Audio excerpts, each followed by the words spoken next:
clarim já nos alerta, nosso coração desperta. Se você é da Assembleia de Deus, sem dúvida nenhuma conhece esse que é um dos hinos mais cantados em nossas igrejas. É um dos hinos a respeito da volta de Jesus que nós mais conhecemos em nosso meio. Hoje, no quadro A História dos Hinos que Aprendemos a Cantar, você vai conhecer a história do hino O Clarim já nos alerta. É uma história muito interessante de alguém que no final da vida decidiu entregar a sua vida para Jesus. E se gostar desse hino, escreva nos comentários, compartilhe esse vídeo. Conhece alguém que gosta desse hino? De repente o seu pastor, de repente o regente do seu coral, o coral da sua igreja. Compartilhe com eles para que eles também conheçam a história desse clássico da música internacional.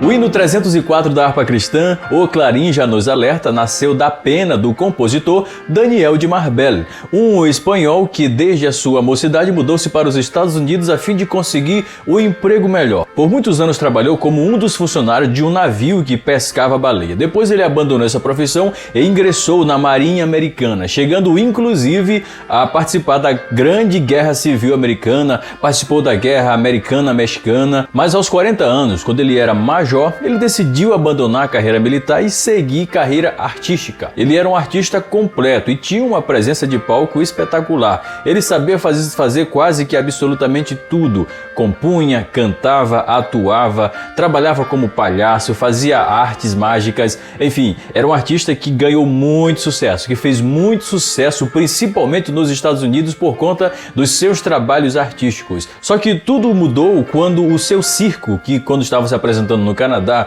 pegou fogo. A partir daí a vida dele começa a mudar e ele começa a trabalhar como um dos funcionários de um grande circo americano. Mas ele ganhou muito dinheiro nesse circo e recuperou muito daquele dinheiro que ele havia perdido por conta do incêndio no Canadá. Mas aos 69 anos, falido, idoso, sem dinheiro para comprar sequer comida para comer diariamente, ele decide sair daquele circo. O que ele esperava era receber os direitos autorais das composições que ele havia gravado durante toda aquela carreira artística de cerca de 20 e poucos anos. Porém, muitas pessoas que lhe ajudaram na gravação dessas músicas acabaram ficando com direitos autorais e ele não ganhou absolutamente nada. Aquilo que ele esperava, que fosse uma salvação no final da vida dele e receber os direitos autorais, na verdade se tornou uma grande decepção. E aos 69 anos ele decide deixar a profissão, doente, falido, sem amigos, sem aquele glamour todo da época áurea da sua fama, chegando a passar fome porque não tinha o que comer. Mas é aí que ele decide entregar a sua vida para Jesus. Ele encontrou Jesus em uma igreja metodista, só que a vida dele não mudou muito financeiramente, aliás, não mudou quase nada, porque ele passou o resto da vida dele dependendo da ajuda dos irmãos. Os anos de 1800 e 1900 foram anos de grande despertamento espiritual na América. A ênfase na volta de Jesus era uma coisa muito forte. É a partir daí que surgem muitas igrejas e seitas restauracionistas também. O principal enfoque delas era pregar a vinda de Jesus, uma pregação bem vigorosa e muito avivalista. É nesse contexto que surgem muitos profetas ou pseudo-profetas, profetizando, marcando data para a volta de Jesus. Então é nesse clima de avivamento, nesse clima de advento, esperando a segunda vinda de Jesus, é que estava Daniel de Marbel. Não quer dizer com isso que ele também profetizou a vinda de Jesus. Não, é que a história desse hino, O Clarim já nos alerta, ele surge nesse contexto de avivamento. Daniel de Marbel estava completamente decepcionado com esse mundo, com toda aquela glória de artista que ele teve e que de fato passou. Então, já no final de sua vida, quando ele encontra-se com Jesus, ele sente o desejo no coração de escrever um hino falando sobre as glórias do céu, que lá não passam. E é nesse contexto de decepção com o mundo e esperança com a vinda de Jesus é que ele escreve o hino There's a Land Beyond the River, em outras palavras, há uma terra além do rio, que aqui na nossa harpa cristã foi traduzido como O Clarim já nos alerta. Aliás, não é uma tradução, foi apenas uma versão em português. Daqui a pouco eu falo melhor sobre isso. Nas próprias palavras dele, ele chegou a dizer: durante muitos anos eu estive tão ocupado com meus próprios negócios que nunca tive tempo para Deus, e de tão rico Achei que não precisava dele.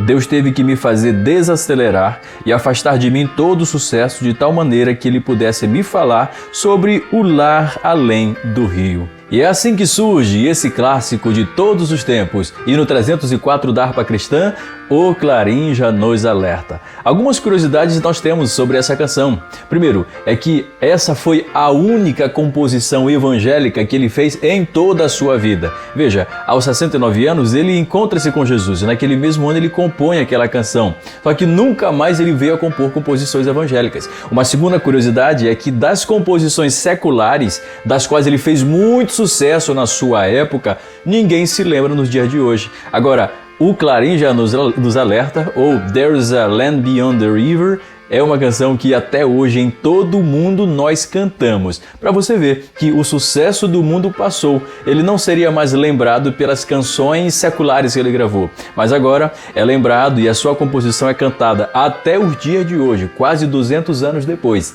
Uma outra curiosidade é que em 1941 esse hino foi inserido na nossa harpa cristã das Assembleias de Deus. Porém, como eu disse anteriormente, não trata-se de uma tradução. Paulo Leivas Macalão, que é o compositor, aliás, o versionista de boa parte dos hinos da harpa cristã, apenas fez uma versão desse hino, mantendo o ritmo e a melodia, mas trocando a letra. Se bem que a mensagem da harpa cristã, do hino 304, mantém essa mesma ideia da volta de Jesus, mas literalmente não é uma tradução, é apenas uma versão. Uma outra curiosidade é que no Brasil, nosso saudoso e amado Feliciano Amaral gravou essa composição e aí sim fez uma tradução literal, compondo, aliás, gravando o hino A Uma Terra Além do Rio. Você lembra de Feliciano Amaral cantando esse hino com aquela voz sacra e aquela unção que ele tinha? E esse é mais um vídeo do quadro A História dos Hinos que Aprendemos a Cantar. Se você gostou dessa história, deixa aí nos comentários. Eu particularmente amo esse hino, porque é um hino que nas Santas Ceis é sempre cantado na minha igreja, logo depois que todo mundo toma o vinho e celebra a morte de Jesus na esperança da sua segunda vinda também. Deus abençoe, fique à vontade para comentar e até o próximo vídeo.